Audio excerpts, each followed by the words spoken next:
और उत्पादों के साथ साथ औद्योगिक क्षेत्रों से भी जुड़े, क्या कुछ खास है?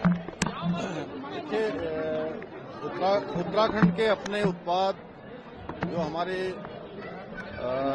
स्वयं सहायता समूह के द्वारा, स्थानीय हमारे उत्पादों के द्वारा जो अनेक प्रकार के उत्पाद बनाए जा रहे हैं, आज उनकी मांग दिनों दिन बढ़ रही है। चाहे वो मिलेट्स के क्षेत्र में हो, चाहे वो अन्य क्षेत्र में हो, चाहे सिलाई बुनाई के सामान हो, सभी में आज सबकी डिमांड पूरे देश के अंदर भी हो रही है, दुनिया में भी हो रही है।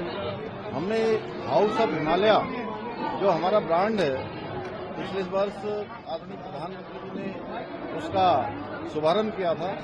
उसके शुभारंभ के बाद आज तेजी से उसकी मांग बढ़ रही है।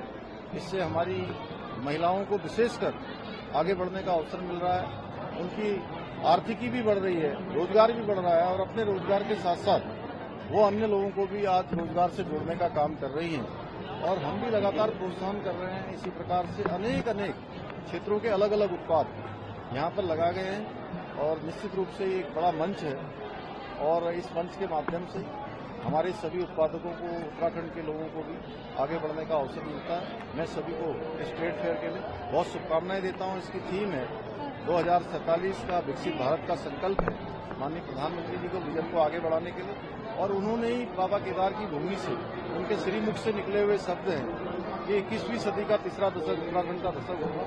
हम इन शब्दों को अपना पाथेय मानते हुए हम लगातार आगे बढ़ रहे हैं। केदारनाथ में बेहतर प्रदर्शन हो रहा है और वही अगर बात करें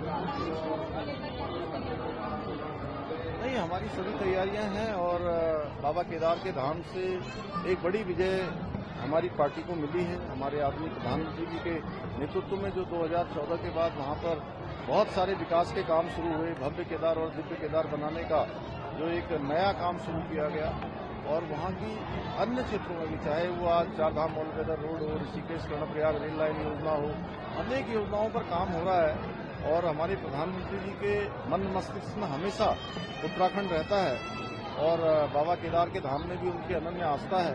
उस धाम से लोगों ने आशीर्वाद दिया है। जो लोग कह रहे थे कि ये इस बार 2027 का फाइनल है तो सेमीफाइनल है, तो जनता ने उनको सेमीफाइनल में ही बाहर कर दिया है। लेकिन औरतें ज्यादा नजर आ रही है। जितने स्टॉल्स में हम घूमे, ज्यादातर महिलाएं दिख रही हैं, एकदम जो उत्तराखंड की पारंपरिक वेशभूषा में। इसको किस तरीके से देखते हैं कि महिलाएं आगे बढ़ रही हैं? उत्तराखंड के अंदर महिला सशक्तिकरण के क्षेत्र में आज एक बड़ी क्रांति हो रही है और 1 लाख बहनें आज उत्तराखंड में लखपति दीदी बन गई हैं और अगले 1-1.5 साल के अंदर हम 1.5 लाख बहनों को और लखपति दीदी बनाएंगे।